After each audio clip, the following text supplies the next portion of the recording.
Olá, começa agora mais um IASP Diálogos, o podcast do Instituto dos Advogados de São Paulo. Eu sou Naná de Souza e hoje trazemos como tema Direitos Humanos de Crianças e Adolescentes. O ECA, Estatuto da Criança e do Adolescente, completou 33 anos em julho. Ele prevê proteção integral e garantias para menores de 18 anos, estabelece direitos e deveres do Estado e dos cidadãos responsáveis por eles. Porém, ele é seguido e respeitado? Violência contra crianças e adolescentes é um tema muito sensível e evitado em nossa sociedade. Porém, os números não mentem. Apenas no primeiro semestre de 2023 foram registradas 97.341 denúncias de violências contra menores no país, de acordo com o levantamento do Disque 100 do Ministério dos Direitos Humanos e Cidadania. Por que temos números tão alarmantes? O que deve ser feito para mudarmos esses números? Para nos elucidar sobre o assunto, temos a satisfação em receber Luciana Temer, diretora-presidente do Instituto Liberta, de enfrentamento à violência sexual contra crianças e adolescentes. Advogada, é professora doutora em Direito Constitucional na PUC São Paulo e militante em Direitos Humanos. Foi secretária de Juventude, Esporte e Lazer do Estado de São Paulo e secretária de Assistência e Desenvolvimento Social do município de São Paulo. Marta Volpi, graduada em Direito, especialista em Direito Processual Civil pela Universidade Presbiteriana Mackenzie. Atua no terceiro setor desde 2003 na implementação e coordenação de projetos para atendimento de mulheres, adolescentes e jovens em situação de vulnerabilidade. Desde 2012, trabalha na Fundação Abrinq como assessora de advocacy e políticas públicas, com ênfase no monitoramento das proposições legislativas em trâmite no Congresso Nacional. Conselheira titular no CONANDA no biênio 2023-2024 e Belisário dos Santos Júnior. Advogado, foi secretário da Justiça e da Defesa da Cidadania do Estado de São Paulo, período em que criou o Plano Estadual de Direitos Humanos e implementou uma série de políticas públicas nas áreas de defesa do consumidor, do usuário dos serviços públicos e da vítima. Foi presidente do Conselho Curador da Fundação Anchieta TV Cultura. Atualmente, integra a Comissão de Direitos Humanos Paulo Evaristo Arns. Foi membro do Comitê Executivo da Comissão Internacional de Juristas em Genebra, na Suíça, e é presidente da Comissão de Direitos Humanos do IASP. IASP Diálogos, o podcast do Instituto dos Advogados de São Paulo. O Instituto dos Advogados de São Paulo tem a honra e o privilégio de receber não duas, mas três pessoas com a vida dedicada à criança. É uma honra. Marta Volpi e a Abrinq são extremamente conectadas, né, como já se ouviu. Luciana Temer e o Instituto Liberta, né, pessoa que vocês vão aprender a admirar. Mas a nossa apresentadora também, ela é dos palhaços sem juízo, e ela dirá um pouco mais durante a nossa conversa. Então, as três são pessoas muito dedicadas à questão da criança. E eu sinto neste momento, é um gosto recebê-las, mas eu sinto neste momento que a violência no Brasil está extremamente naturalizada. E vivemos o dia a dia de leitura dos jornais, esse contexto de violência contra as crianças. Então, eu gostaria de ouvir um pouco os tipos de violência, as razões desse assunto ser tão banalizado, cada uma, né, no seu meio, a questão do trabalho infantil, a questão da violência sexual, mas tem um panorama do Brasil nesse contexto de violência, e assim a gente começa essa conversa. Luciana. Obrigada, Belisário. Gente, obrigada, é um prazer estar aqui conversando com vocês, duas mulheres que eu admiro e um homem que eu admiro demais. E um assunto que é muito difícil, mas muito, muito importante, né, Belisário? Queria dizer que eu fico muito feliz que as notícias estejam aparecendo, Belisário. Sabe por quê? Porque a violência contra a criança sempre esteve presente, ela só não aparecia. Então, estar nos jornais, para nós, é uma boa notícia, porque, de fato, a gente está começando a tirar esta violência da invisibilidade. Aqui eu vou fazer um recorte muito rápido da violência sexual infantil, só com alguns dados, para a gente esquentar aqui a nossa conversa. Ou para esquentar muito. Para esquentar muito, porque, veja só, eu vou dar um dado só aqui, que nós temos 4 menores de 13 anos estuprados por hora no Brasil, do que é registrado. A gente está falando de dado policial, né? Fórum Brasileiro de Segurança Pública. E nós sabemos, por pesquisa do Datafolha, que isso representa cerca de 10% do que de fato acontece. Então, quando a gente dá um dado como esse, só para começar a conversa, que você tem mais de 4 menores de 13 anos estuprados por hora do que é registrado, eu pergunto para vocês, como é que a gente não está falando disso o tempo inteiro e buscando soluções para isso? Então, isso é só uma introdução. Mas um próximo dado para provocar um pouco mais. Mais de 70% dessas violências, estupros, acontecem dentro da residência da vítima e praticados por pessoas próximas. 40,4% pais e padrastos. É sobre essa violência que a gente tem que discutir. Marta. Muito obrigada pelo convite. Estou muito feliz de estar aqui, mas, infelizmente, para tratar desses temas, né, que ainda a gente enfrenta bastante, e é isso mesmo, que é a informação que Luciana traz. A gente tem recebido mais denúncias, porque as entidades, todo mundo tem feito um movimento para desnaturalizar a violência contra a criança, e que vem nessa linha do trabalho para tornar a criança um indivíduo, um sujeito de direitos, que foi aquilo que nós conseguimos emplacar na Constituição Federal em 88. Então, daí já começa todo um trabalho de compreender que aquele ser ele não é um objeto, ele não pertence a ninguém, ele é um indivíduo em si, né? E começar, a partir de então, compreender aquilo que era a violação aos direitos desse indivíduo. E ultrapassar os mitos, né, de que questões familiares a gente trata dentro de casa e que não, a gente está lidando com direitos sensíveis e que precisam extrapolar esses limites. Então, nós, da Fundação Abrinq, conhecemos os dados que Luciana traz. Infelizmente, é isso, né? E outras questões depois que vêm discutidas no país também nos preocupam, relacionadas à violência intrafamiliar. Enfim, eu acho que bom que as notícias estão aparecendo, sim. Ainda é subnotificado, sim. Ainda temos muito trabalho para fazer. E, de regra, então, o agressor está sempre em casa, ou quase sempre em casa. Na maioria dos casos. Vamos falar um pouquinho agora. Vou fazer uma provocação, uma para cada uma. A violência acontece e a criança é vitimizada e ela é revitimizada quando ela tem que falar 10 vezes sobre o mesmo assunto, Ministério Público, juízo, etc. E temos agora a Lei de Escuta Protegida, a Lei 14.13.431, que define as violências e também cria procedimentos de escuta especializada. E esses procedimentos foram regulados pelo Conselho Nacional de Justiça, que aprovou, em 2022, uma recomendação relativa ao trabalho infantil e aprovou até um pouco antes esses procedimentos por meio de uma resolução em 2019. Em 2022, a provocação é para a Marta, o CNJ cuidou do trabalho infantil em espetáculos públicos. Não é? O Ministério do Trabalho, apesar de toda essa regulamentação, apesar de todas as leis, o Ministério do Trabalho encontrou mais de 700 crianças em situação de trabalho infantil.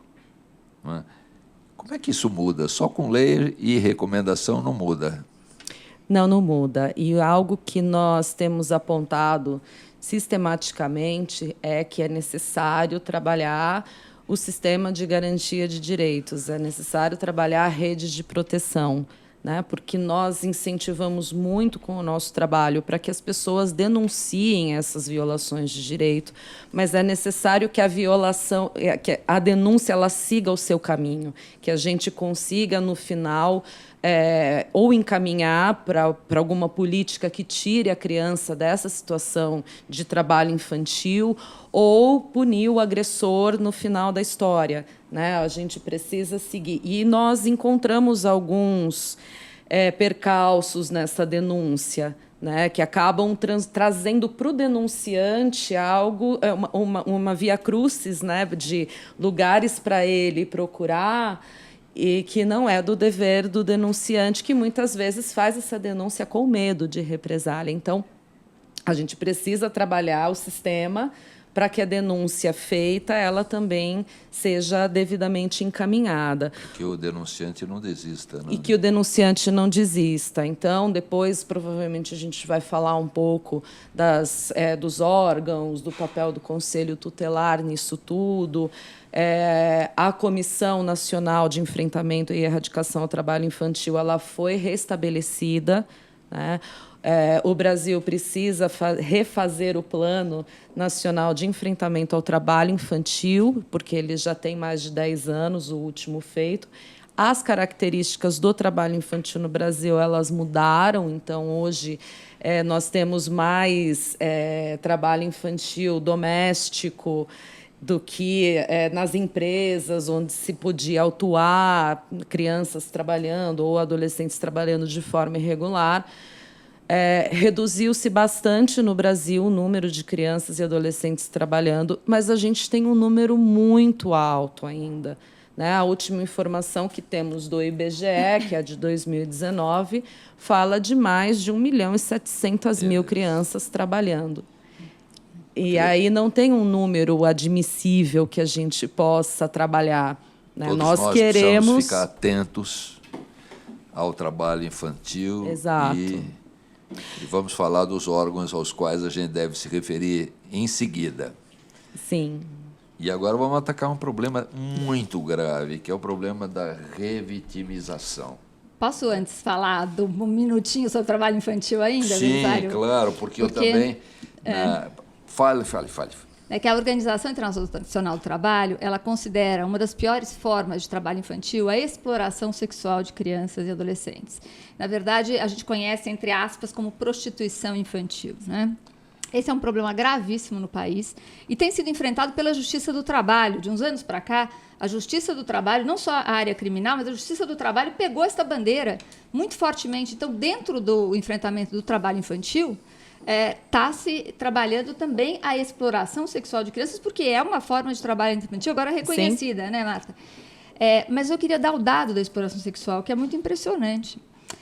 Você sabe que a Childhood, uma organização também muito parceira nossa aqui, mapeou, junto com a Polícia Rodoviária Federal, mais de 9.000 pontos de exploração sexual de crianças só nas rodovias federais. Agora, anunciaram ano passado, só nas rodovias. Você sabe quantos registros de denúncia de exploração sexual tem no Brasil ano passado? 889. Ou seja, mais de 9.000 pontos só nas rodovias federais total. E 889. Subnotificação total. Porque nós somos uma sociedade que não se importa com a exploração sexual. Porque quando uma menina está lá de shortinhos e topzinho, o problema é dela.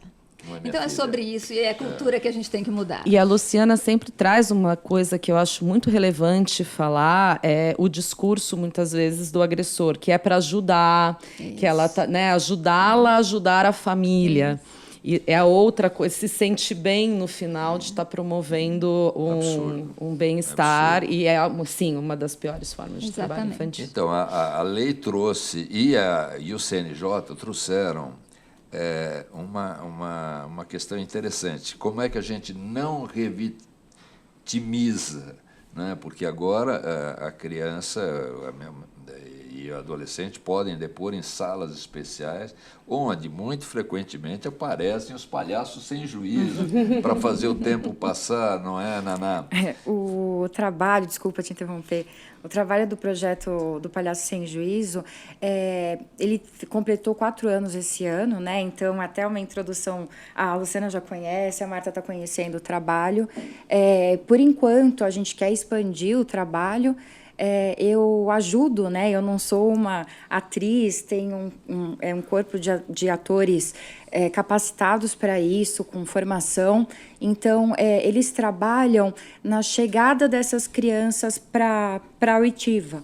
Então, o trabalho do Palhaços deixar a criança relaxada, facilitar contar a fala, para poder contar a sua verdade dos fatos. Verdade. Então, tem um trabalho de acolhimento nesse sentido, né, da arte do palhaço, para que essa criança consiga, apenas uma vez, para não ser revitimizada, né, então protegida pela lei do depoimento especial, falar a sua verdade dos fatos. Então, ela, com esse acolhimento, com essa realidade que eles vão criar nessa narrativa, ela vai poder se sentir mais fortalecida para poder falar. Muito interessante. É muito legal. Mas as instâncias oficiais, elas parecem que não reagem bem a essa questão de ouvir a criança. Outro dia noticiou-se que um juiz fez uma pergunta absolutamente despropositada. Fala um pouco dessa revitimização que ocorre e como evitá-la. Acho que a gente está falando de uma sociedade que, como um todo, não fala de violência sexual infantil. Não fala de violência contra crianças em geral e menos ainda de violência sexual infantil. Então, o que a gente diz sempre é o seguinte: o juiz, ele não se preparou no seu curso, na sua capacitação, para enfrentar esta questão. Assim como o delegado também não, a delegada também não, assim como a promotora também não, enfim, a professora também não. Aliás, eu queria registrar aqui uma notícia boa, estava pegando o número da lei. Esse mês, no final agora de setembro, foi aprovada a Lei 14.679, que é uma ótima notícia para nós, que estamos no enfrentamento da violência sexual e violências em geral contra crianças e adolescentes, que, na verdade, obriga que os professores, no momento da sua formação, sejam capacitados para identificar negligências, violências sexuais e negligências contra crianças e adolescentes. Isso é fundamental. Se a gente sabe que essa violência é intrafamiliar, a escola é esse espaço muito importante. E, sobretudo, Belisário, eu digo sempre isso, a gente tem que ser uma sociedade... lógico, que puna a violência, mas a gente tem que se preocupar antes que ela não aconteça. E a gente tem que falar de prevenção. Prevenção. Agora nós vamos lembrar um caso muito difícil, que aconteceu há 50 anos atrás. Eu me emociono um pouco de falar do caso da menina Araceli, 50 anos, da violência sexual praticada por filhos de e filhos do.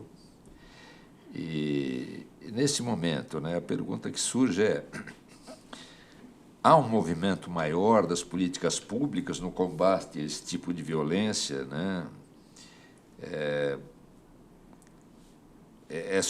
São suficientes as políticas públicas para a prevenção dessa violência? Eu pergunto isso porque aí eu me refiro ao ranking do Fora das Sombras, da Fundação Childhood. O Brasil subiu 2 posições, é verdade. Childhood, criado pela rainha da Suécia. E agora tem a colaboração do The Economist Impact. E subiu 2 posições. Mas, se a gente verificar que nós estamos em 11º lugar, isso por conta de alguns serviços de apoio e de recuperação às vítimas, mas ficamos atrás, por exemplo, em legislação preventiva. Outros países, todos os outros países que estão à frente do Brasil, estão melhores em matéria de legislação preventiva. O que melhora? Começo com Luciana. Educação sexual nas escolas. E aqui, quando eu falo de educação sexual, eu quero dizer que eu não estou falando de ensinar a não ter, prevenir gravidez ou doença sexualmente transmissível. Eu estou falando de um processo de educação muito amplo, que é sobre prevenção a violências em geral e sexualidade saudável. Por exemplo, Belisário, quando a gente fala de educação sexual, a gente está falando de ensinar uma criança a entrar na internet. Não é? Você informar uma criança sobre os perigos que estão na internet, sobre como ela deve se comportar, uma educação digital. Educação digital é educação sexual. Se você olhar o nível de violência sexual que está na internet contra crianças e adolescentes, quando você fala de educação sexual, você fala de informação, de educação digital. Então, a nossa sociedade precisa entender que, contrariamente ao que se prolatou nos últimos anos, educação sexual não é ensinar a criança a fazer sexo. Ao contrário, os países que fazem isso demonstram que as crianças estão mais protegidas, que as meninas começam a ter relação sexual mais tarde, de forma mais consentida e consciente, diminui gravidez na adolescência e doença sexualmente transmissível. É sobre isso. E o Brasil está muito atrasado. Mas a gente vai aí apertar, pôr o pé no acelerador e conseguir recuperar esse tempo. A gente ensina as crianças a atravessar a rua, como a gente não ensina as crianças como lidar seguramente com a internet. Marta, você agora. Nós temos trabalhado essa questão no Conselho Nacional dos Direitos da Criança e do Adolescente, de como tornar o ambiente digital mais seguro. Endosso, Luciana, a gente também defende que a educação sexual ela é fundamental, porque muitas vezes é a partir daí que a criança descobre o abuso, né? E também a questão do trabalho artístico, como você comentou, Belisário, no começo, também é algo que a gente vem debatendo, porque ele sai agora da questão do espetáculo público, que foi estendida para a televisão também, e ele vai para um outro local, que é o da internet.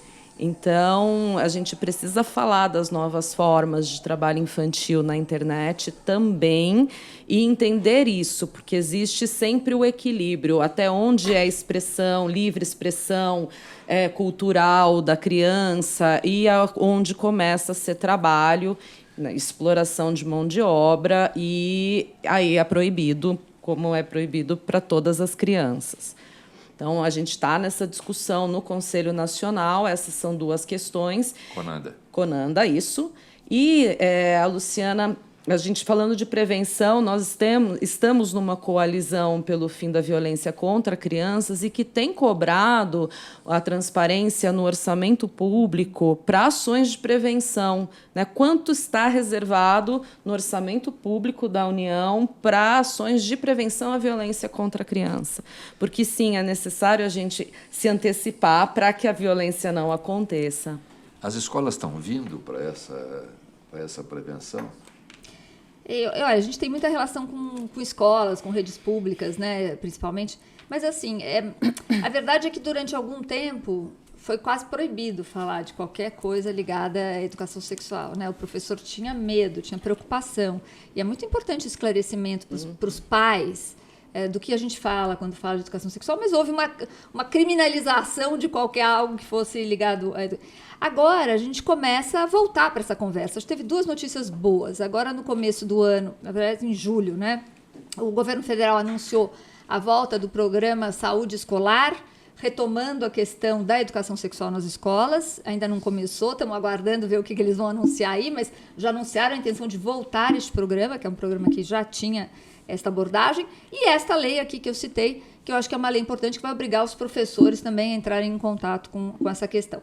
Então, eu estou esperançosa, Belisário, que a gente vai conseguir caminhar positivamente nesse sentido. Muito bom. Como é que a Brinque traz as escolas para essa questão? Eu ia comentar aí a respeito da lei da escuta protegida, como a gente chama, né? Que ela trata da escuta especializada e do depoimento especial, que ela tem essas duas preocupações: a preocupação com a justiça, como é na delegacia, como é no fórum com o juiz, mas ela também trata das outras políticas, da assistência social, da educação, da saúde, de como é quando a criança faz uma revelação espontânea. E, sim, a gente tem um trabalho grande pela frente, que é preparar as pessoas para escutar e para fazer o encaminhamento dessa informação. Mas, Marta, posso te fazer uma pergunta? Porque a lei do depoimento especial é de 2017, ela é recente, Sim. Mas não são todos os fóruns que tem. Então, como está a abrangência disso?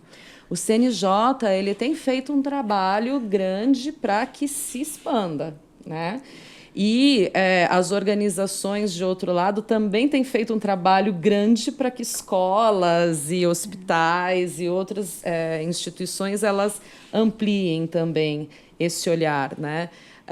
E, de outro lado, também no Conselho Nacional, a gente está questionando os fluxos de atendimento para que essa denúncia, quando ocorra, ela siga, né? Toda a intenção da lei foi proteger a criança de uma nova violência. Então, a gente, de fato, precisa abraçar isso enquanto sociedade, enquanto sistema de garantia de direitos, enquanto educação, né? Que realmente a gente não revitimize. Então, se o professor ouviu a denúncia, ele pode fazer essa denúncia para os órgãos e, a partir daí, a gente vai investigar. Eu acho que a gente tem ainda um grande trabalho pela frente, a lei é recente, e, como tudo, ela prevê uma mudança de cultura e de compreensão, né? De compreensão que aquele ambiente é um ambiente adulto, que a criança não compreende o que ela está fazendo ali. Então, eu acho que isso já foi uma quebra de paradigma bem grande. E agora a gente começa a se preparar. Esse depoimento pode ser gravado para não ter que ser repetido. Exatamente, né? Exatamente. Então, eu vou insistir nessa história do marco normativo, né? O ECA, marco normativo, normas da primeira infância, normas internacionais de proteção. Então, aparentemente, né, nós temos suporte para as garantias das crianças e adolescentes, mas, na verdade, né, como o Childhood mostrou, todos os países que estão na nossa frente têm uma legislação mais atenta, não é? O que pode ser feito para aperfeiçoar o combate à violência? Nós estamos sendo ouvidos por operadores do direito, quem sabe, também por legisladores. E o que fazer? Quais são as sugestões que vocês fazem, Marta? Acredito que nós temos um bom arcabouço legal. A gente precisa agora fazer com que essas normativas se conversem no Plano Nacional de Enfrentamento à Violência e nos respectivos planos, de acordo com a esfera federativa. Porque, assim, Belisário, eu tendo a achar que já é um crime, já é um problema, já tem a punição prevista. Inclusive, se a gente pegar só o artigo 227 da Constituição Federal, ele tem um parágrafo que diz que a lei punirá severamente o abuso, né, e a violência sexual contra a criança e o adolescente. Então, a gente precisa agora fazer com que isso funcione, na verdade. E cada último crime que aconteceu, e aí nós temos essa última lei que Luciana trouxe para a gente, cada crime que chocou o país nos últimos tempos, ele gerou uma lei nova que tentou trazer mais proteção, né? Então, acho que a pergunta que a gente tem que fazer agora é: essas leis elas estão funcionando, sendo implementadas? O que o Brasil precisa para fazer com que essa proteção que está aqui no ECA, né, no Estatuto da Criança, chegue a essas crianças que estão sofrendo violência ou que estão na iminência de sofrer violência? E de que maneira, né, essas leis em si se conversam? A maioria delas mudou. O próprio Estatuto da Criança e do Adolescente trouxe contribuições valiosas, ampliando a proteção. A pergunta, de novo, que a gente precisa se fazer é: como é que a gente entrega esse direito para a criança? Posso responder? Até porque, Luciana, a gente tem... Marta falou, precisamos fazer o Brasil, nós vamos fazer o sistema de justiça, entender essas leis todas, porque o CNJ está muito consciente disso, de como essas leis devem ser cumpridas. Mas a nossa jurista Luciana Temer, o que tem a dizer sobre isso? Mas, olha, eu acho que assim, quando a gente fala, né, dessa como entregar, porque, de fato, o nosso arcabouço legal não é ruim, é um arcabouço bom. A classificação que a gente fica em 11º não é ruim. Eu sempre digo, quando eu comento essa classificação, Belisário, eu falo: olha, isto aqui é da legislação, ninguém analisa a prática da legislação. A prática da legislação, sim, porque uma coisa é o que está escrito, outra coisa é a prática do que está escrito. Então, é muito bonito no papel, agora eu quero ver funcionar. E a gente não está vendo funcionar. Então, a verdade é, eu acho que... como é que você tira do papel e faz funcionar? Aí eu vou falar que lei não muda, né? Lei é importantíssimo, porque lei dá uma notícia, dá um comando. Agora, a sociedade ela tem que fazer aquela lei acontecer. Para a lei acontecer, precisa de investimento, precisa de orçamento. A Marta já falou da nossa luta por orçamento. Precisa de orçamento, porque as coisas tudo custa. Nesta vida, nada de graça, né, Berzari? No freelance. No freelance. Então, você custa. Você ter uma estrutura de uma rede de proteção de crianças e adolescentes, custa. Você ter uma educação de qualidade, custa. Precisa de investimento. Quando é que você faz investimento, Naná? Você faz investimento com aquilo que importa para a sociedade. Porque se eu sou um gestor público, eu não vou ficar buscando solução ou botando dinheiro onde não tem importância. Então, eu estou convencidíssima, e no Liberta a nossa luta é essa, é fazer o Brasil falar sobre este assunto. Porque enquanto o Brasil não entender que tem 4 menores de 13 anos estuprados por hora neste país, entendeu? E que isso tem consequências não é só para a criança estuprada, mas para a sociedade como um todo, e todos nós pagamos esta conta, queira ou não, enquanto a gente não entender isso, a gente não vai pressionar o poder público para o investimento nesta área. Então, é sobre isso que a gente está falando. A gente está falando sobre uma mudança de cultura que depende da consciência de cada um de nós, cada um que está nos ouvindo aqui, não é? Entender que esses dados são reais, não são fictícios, que esta violência é real e que impacta a todos. A partir daí, vamos lutar por... Vou dar um exemplo, quer ver um exemplo absurdo de ausência de política pública? Uma criança de 6 anos de idade, um menino, estuprado, não tem um atendimento psicológico na rede SUS. Agora me diz, como é que a rede não tem um atendimento psicológico para uma criança estuprada de 6 anos de idade? Não tem. De novo, distinguindo entre os que têm dinheiro para pagar isso e os que não têm. Claro, né? claro. E aí, ampliando um pouco para trabalho infantil, no geral, né, não só para a questão da exploração sexual, aí a gente tem também essa compreensão social de que tudo bem, né? Também a gente precisa dessa mudança de olhar, desses mitos que a gente vem falando e combatendo paulatinamente, que não é normal, que lugar de criança não é no trabalho, que isso só tende a perpetuar um ciclo de pobreza, porque a criança que trabalha, ela é a criança pobre, então a gente precisa de investimento para olhar para essa família, também onde a criança está inserida e onde ela precisa trabalhar para complementação de renda. E aí nós procuramos também no orçamento dos últimos anos o recurso do PET. E o que a gente viu foi assim, uma diluição, porque vários programas que hoje são do Ministério de Desenvolvimento Social, eles trabalham também a família. E aí trabalha a criança, né? O próprio Bolsa Família faz isso. Mas o recurso para o trabalho infantil ele acabou diluído em outros programas. Então, a gente também tem batalhado para ter um destaque, porque a Luciana tem toda a razão, sem dinheiro a gente não faz. Inclusive, uma das defesas é que lugar de criança não é só na escola, é no orçamento público também. Boa. Enquanto ela não for priorizada aí, a gente não consegue priorizá-la fora da legislação. Perfeito, Muito bom. Agora, pulamos para um fato que aconteceu há poucos dias atrás, dia 1º de outubro, houve a votação para o Conselho Tutelar em São Paulo. Houve um certo equilíbrio entre conselheiros conservadores, conselheiros progressistas. Essa foi uma eleição em que por trás havia partidos sustentando alguns candidatos, igrejas evangélicas sustentando outros. Qual a importância dessa eleição para a garantia dos direitos e proteção das crianças e adolescentes? Tanto a Secretaria Nacional de Defesa dos Direitos de Criança e Adolescente, quanto o Conselho Nacional, CONANDA, nós trabalhamos bastante para que a eleição trouxesse a característica original dos conselhos tutelares, que, assim, é um órgão de defesa de direitos. É isto. Pronto. Né? Esta é a função do Conselho Tutelar. Então, foi feita toda uma campanha para trazer para as candidaturas pessoas que estivessem comprometidas com essa principal finalidade, né? E com os outros princípios fundamentais que o ECA coloca. Então, a eleição teve um resultado, né? Acho que a gente teve ali tanto candidatos que a gente considera progressistas quanto conservadores eleitos. Foi bastante equilibrada a eleição.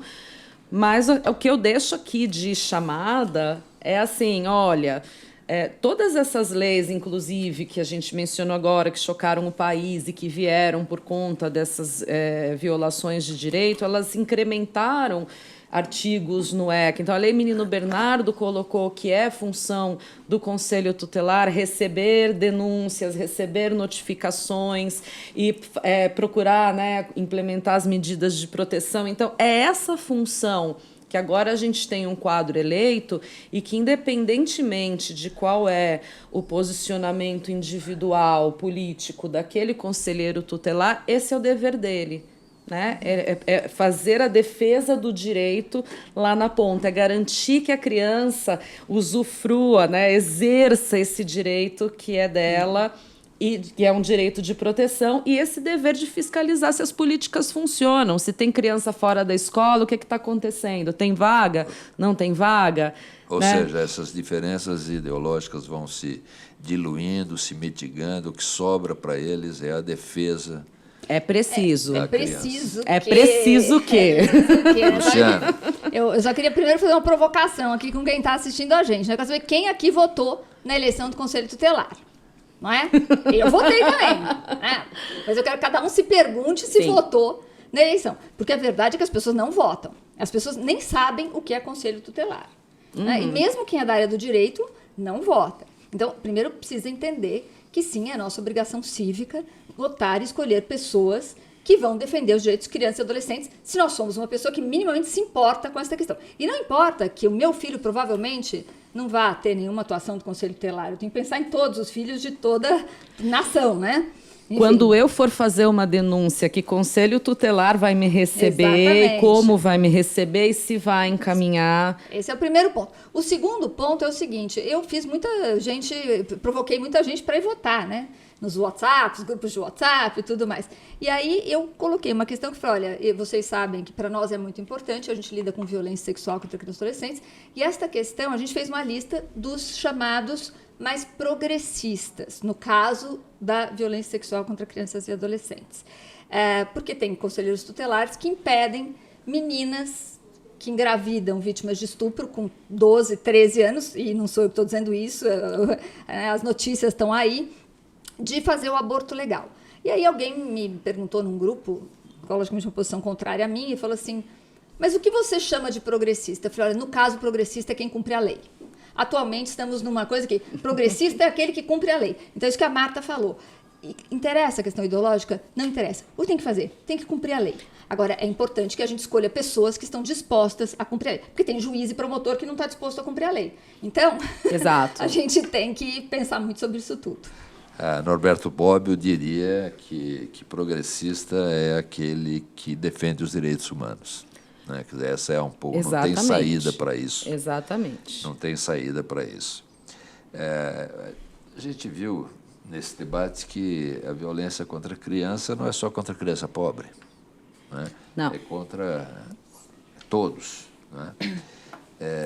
E vimos também que isso deve ser enfrentado, deve ser discutido, deve ir para a escola. Enfim, uma palavra para quem está nos ouvindo. Como atuar? A quem denunciar uma violência? Nós temos diversos órgãos de denúncia, incluindo o Disque 100, para onde você liga e é anônima a denúncia. O próprio Conselho... Disque 100. Disque 100. É só discar ou teclar 100, 100. Isso, e é encaminhado para uma central que depois encaminha para o respectivo Conselho Tutelar. O Conselho Tutelar tem essa atribuição de receber denúncias também. E aí tem um elenco, delegacias, Ministério Público. Como a gente vem conversando, é preciso que cada um compreenda qual é a sua competência dentro desse sistema de proteção para a denúncia ir adiante, né? Então, até onde vai o conselho tutelar, a partir de onde é o promotor de justiça, se envolver a polícia, até onde vai a investigação da polícia, e se cada um compreender o seu papel, a gente funciona como o chamado sistema de garantia de direitos, que é justamente para funcionar em proteção dessas crianças. Eu queria dizer o seguinte, que tem graus de envolvimento que a pessoa quer ter com aquela situação, né? Então, obviamente, se eu vou ter um grau de envolvimento pessoal, é uma pessoa que eu conheço, eu vou uma delegacia denunciar. Eu me importo. Eu vou fazer uma observação aqui, Belisário, em relação ao eu me importo, mas se eu me importo e eu quero assumir a responsabilidade disso, eu vou a uma delegacia. Eu recomendo uma delegacia especializada, a Delegacia de Defesa da Mulher, no mínimo, né, que as pessoas em casa estão mais preparadas para receber. Então, eu faço a denúncia. Agora, a verdade é que tem gente que não quer se envolver diretamente, até porque tem medo, Belisário. E tem lugares tão vulneráveis. Não, mas tem lugar, vou dizer, Belisário, ao longo dessas nossas caminhadas pelo Brasil, a gente sabe que tem professores que, quando denunciam, vão ser ameaçados pelo tráfico, pela milícia. Então, as pessoas também estão fragilizadas. A gente não pode dizer de super-heróis, não é? O que acontece? O Disque 100 é um canal muito importante, porque é um canal de denúncia do governo federal de violação de direitos humanos, para toda e qualquer violação de direitos humanos, inclusive violação contra crianças e adolescentes, e que é anônimo. Então, o que eu digo para as pessoas é o seguinte: você vai escolher o seu grau de envolvimento. Você não pode se omitir. O Disque 100 é o canal para quem não quer se envolver diretamente, mas não pode se omitir. E outra coisa importante lembra, nós, Belisário, briga de marido e mulher, ninguém mete a colher, lá atrás, nós somos mais velhos que elas. Então, briga de marido e mulher, ninguém mete a colher, agora é igual, as pessoas metem. Então é o seguinte, sim, a filha do outro, mas eu me meto, entendeu? Então a gente precisa ter uma consciência de que a gente se mete, sim, com o filho do outro. Ah, mas eu não quero envolver. Disca 100. E deixa o governo fazer o resto. Vai demorar, mas uma hora chega. Mas esse é o princípio da universalização dos direitos humanos, né? Quando eu chegava na frente do ministro da Justiça do Uruguai durante a ditadura, ele sequer me fazia a pergunta por que um advogado brasileiro está aqui, porque esse é um princípio dos direitos humanos. Onde os direitos humanos são violados, me interessa. Essa é um pouco essa história para os que estão nos ouvindo. Nós temos que nos meter, nós temos que nos envolver, mais ou menos, mas é isso que marca a nossa cidadania, a nossa dignidade. Nossa humanidade, quase, nossa humanidade. Sim. Eu vou dar um segundo para vocês, ou 1 minuto, para vocês falarem do site de vocês, como acessar. Eu sei que a Brinc e a Liberta têm sites, são Sim. importantes, não é? E recomendo para os meus colegas operadores do direito, não custa numa palestra, qualquer que seja o tema, que vocês, a um determinado momento, falem, agora é um momento publicitário, e citem as, vamos dizer, como são esses sites, como acessar o Liberta e a Brinc. Bom, o Liberta é um instituto de conscientização sobre violência sexual. Então, nós não atendemos vítimas, acho que é importante que se diga isso. Nós simplesmente trabalhamos com campanhas e advocacy a respeito de conscientização e políticas públicas para enfrentamento da violência sexual contra crianças e adolescentes. O nosso site, modéstia à parte, é muito legal. É liberta.org.br. Ele é legal, liberta.org.br. Tem outras coisas escritas libertas, mas você vai achar que o nosso é o único que fala de violência sexual. O que eu acho legal, você tem lá, por exemplo, uma área que é como falar. Então, se eu quero aprender a falar sobre isso com os meus filhos pequenos ou adolescentes, tem não diria uma curadoria, mas a gente levantou alguns materiais bons, competentes, que você pode acessar e encontrar lá uma forma de um livrinho pequenininho para conversar com seu filho de 5, 6 anos de idade ou com o seu adolescente, um filme para assistir junto e tal. Então, essa é uma coisa. Mas se você quer escrever uma tese de doutorado, a gente também tem material. A gente tem trabalho científico, tem uma área mais profunda e lá tem todas as nossas campanhas que eu convido vocês a assistirem porque são muito bonitas, modéstia à parte. Marta. O nosso site é fadc.org.br, FA de Fundação, a Brinque pelos Direitos da Criança. fadc.org.br. E lá vai ter acesso também a todos os trabalhos que a Fundação desenvolve. Assim como o Instituto Liberta, a gente é uma organização de defesa de direitos, a gente não atende criança diretamente, embora nós façamos o aporte técnico e de recursos a outras organizações também, mas, em especial, a gente busca defender o direito, proteger o ECA, né, desde a nossa criação. Muito bom. Posso só chamar também para o Instagram e para o Facebook e para o Instagram, TikTok? olha aí, mais o Instituto publicidade. Liberta está no Instagram, está no Facebook e está no TikTok. Pode escolher a modalidade que vocês quiserem. A gente também, inclusive no site, tem todos os caminhos para as nossas redes sociais.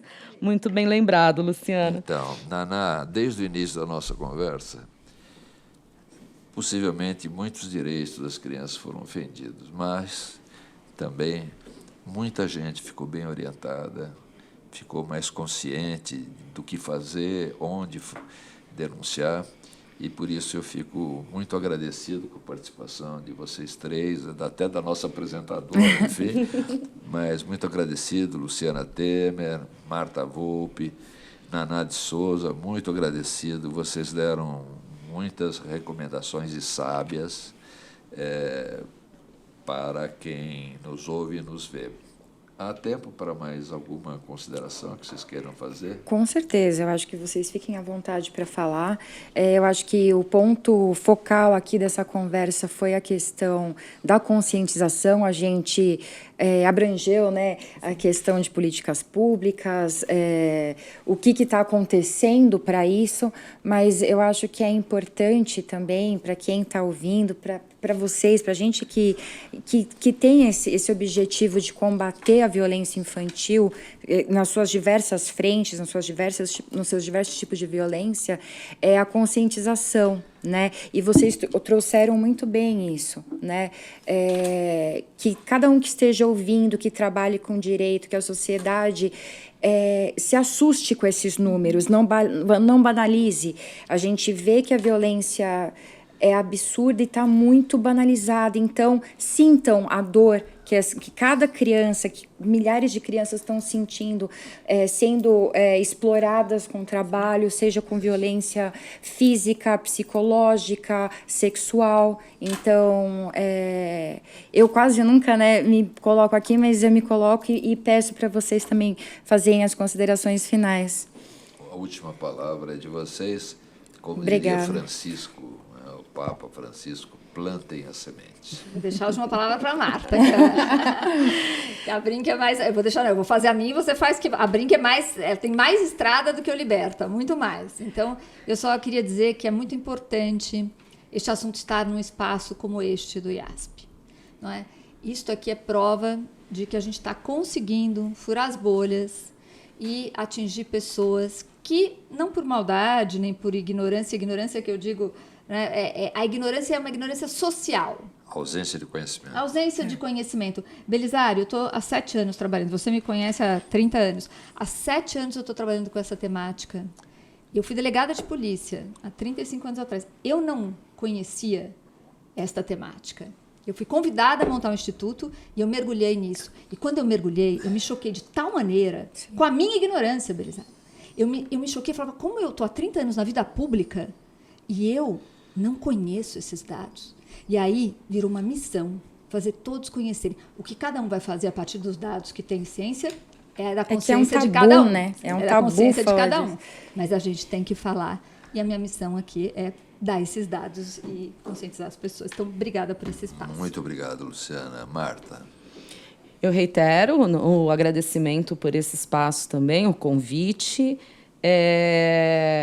A gente, como trabalha na defesa ampla dos direitos de criança e adolescente. A Luciana, ela trabalha dentro de um recorte, a gente trabalha nos direitos de 0 a 18, saúde, educação, proteção. Então, eu queria fazer um apelo, deixar como uma finalização um apelo que quando lá em 88 a Constituição trouxe esse artigo dizendo que é dever da família, da sociedade e do Estado garantir toda criança o seu desenvolvimento de maneira protegida, sem violência, em algum lugar a gente se encaixa. Ou nós somos a família de alguém, ou nós somos o Estado desenvolvendo alguma função, ou nós somos a sociedade.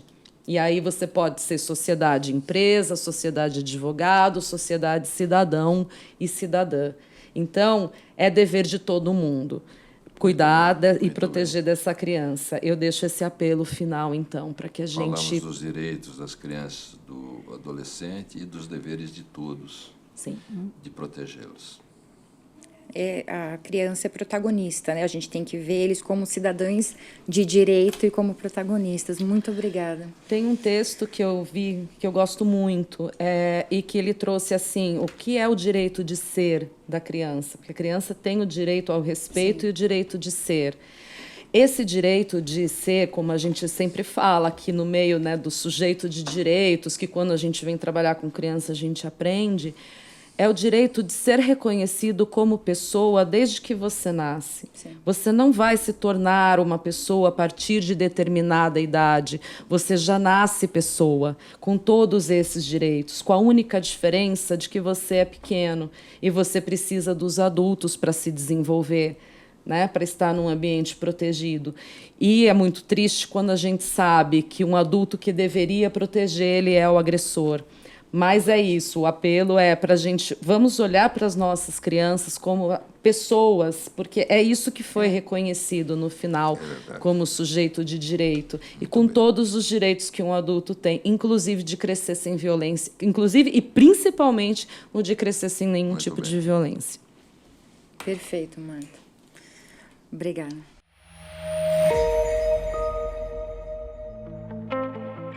O IASP existe há 148 anos e tem como objetivo principal promover o aprimoramento do estudo e da prática da ciência jurídica, através da elaboração e exame de projetos de lei, promovendo cursos, seminários e congressos.